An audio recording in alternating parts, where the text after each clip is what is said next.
हैं और संजीव शुक्ला जी हमारे साथ कांग्रेस नेता जुड़ चुके हैं। विद्यामितान जिस स्थिति में हैं, इनको इस स्थिति में लाने वाला जिम्मेदार व्यक्ति कौन है?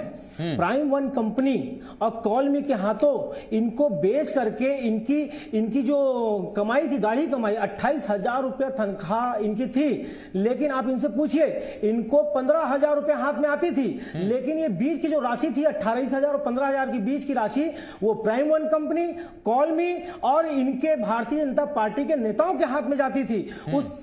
उस समय अगर इनके विरोध प्रदर्शन में अभी तो आप सरकार में है ना, तो वो ये तो 2018 में आपने परेशानी देखी, उसके बाद आपने वादा किया। नहीं, मैं इस पे आना चाहता हूँ। वो तो सारी बातें हो गई, बात की। अभी नियमितीकरण की मांग को लेकर विद्यामितान अभी सड़कों पर उतरे। 2018 में मुझे कंप्लीट करने दिए, मुझे कंप्लीट करने दीजिए। सुशांत आ रहा हूं आपके पास। दिनों के उस हड़ताल में कांग्रेस पार्टी का हर एक सदस्य पहुंचा, लेकिन आज जितने दिनों से लोग बैठे हैं, उस 28 दिनों को अंतराल में भारतीय जनता पार्टी को विद्यामितान क्यों याद नहीं आए? भारतीय जनता पार्टी का एक नेता, एक कार्यकर्ता क्या उस समय उनके धरना प्रदर्शन में पहुंच करके? धर्मेंद्र भाई और समस्त विद्यामितान, मैं खुद इनके प्रदर्शन में गया था। ये हमारे भाई हैं, ये हम इनके दुख से जुड़े हुए हैं, हम इनके संकट के समय के साथी हैं।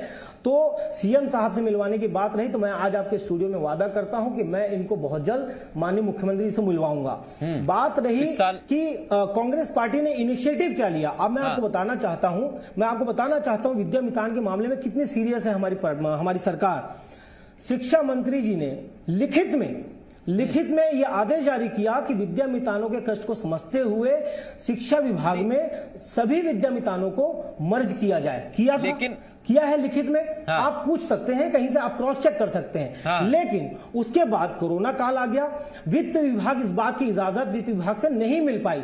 लेकिन यदि भारतीय जनता पार्टी वालों को इतनी चिंता है तो 30,000 करोड़ रुपए लेकिन फिर ये हठधर्मिता आप क्यों बता रहे हैं? आप इसे हठधर्मिता क्यों बता रहे हैं? आपकी पार्टी से हठधर्मिता बता रही है। मेरा बहुत छोटा सवाल है, सिर्फ नियमितीकरण की मांग आपने वादा किया, आपसे किसी ने नहीं कहा आप वादा करें। नरेंद्र मोदी जी से किसी बात की मांग कर सके कि आप चर्चा को अलग लेवल, मैं सिर्फ ये पूछना चाह रहा हूं, वादा आपने किया तो इसे निभाएंगे कब तक?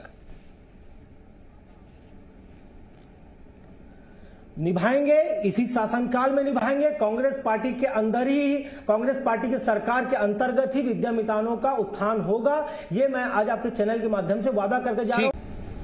सर देखिए, मैंने आपको बता दिया कि सरकार ने क्या इनिशिएटिव लिए। अभी आपके चैनल में जितना भारतीय जनता पार्टी वाले जोर से बोल रहे हैं, आज ही अगर विद्यामितानों के साथ खड़े होकर के लाठी खाते ना, तब मैं जान पाता कि ये विद्यामितानों के साथ हैं।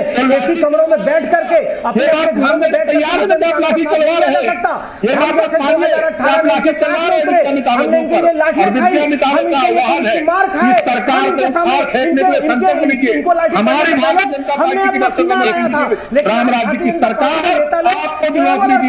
लेकिन एक सेकंड आप संजीव और सुशांत मेरी बात सुनिए।